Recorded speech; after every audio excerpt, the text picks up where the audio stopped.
తెలంగాణ ముఖ్యమంత్రి రేవంత్ రెడ్డికి కేంద్ర మంత్రి కిషన్ రెడ్డి బహిరంగ లేఖ రాశారు. కేంద్రం చేపట్టనున్న వివిధ అభివృద్ధి పనులకు సహకరించాలని అందులో కోరారు.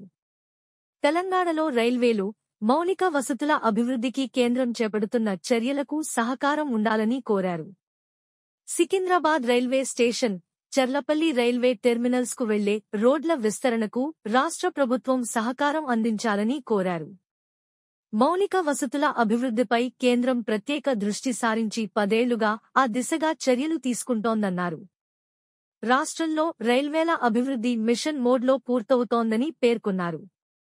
కొత్త రైల్వే లైన్లు, డబ్లింగ్, ట్రిప్లింగ్, క్వాడ్రప్లింగ్తో పాటు లైన్ల ఎలక్ట్రిఫికేషన్ పనులు, 40కి పైగా స్టేషన్ల అభివృద్ధి పనులు శరవేగంగా జరుగుతున్నాయన్నారు.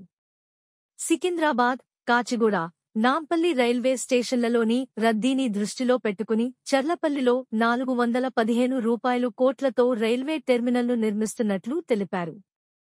ఈ నిర్మాణం పూర్తయితే పాసింజర్, గూడ్స్ రైళ్ల రాకపోకలకు చర్లపల్లి రైల్వే టెర్మినల్ కేంద్రంగా మారుతుందని పేర్కొన్నారు. సికింద్రాబాద్ రైల్వే స్టేషన్ను 715 కోట్లతో అంతర్జాతీయ విమానాశ్రయం స్థాయిలో తీర్చిదిద్దుతున్నట్లు వెల్లడించారు. వచ్చే ఏడాది నాటికి అత్యాధునిక వసతులతో దీన్ని ప్రజలకు అంకితం చేయనున్నామన్నారు. రేతిఫైల్, ఆల్ఫా హోటల్ వద్ద రోడ్లు ఇరుకుగా ఉండి ఇబ్బందులు ఎదురవుతున్నాయని, ఈ విషయమై చొరవ చూపాలని సీఎంకు విజ్ఞప్తి చేశారు.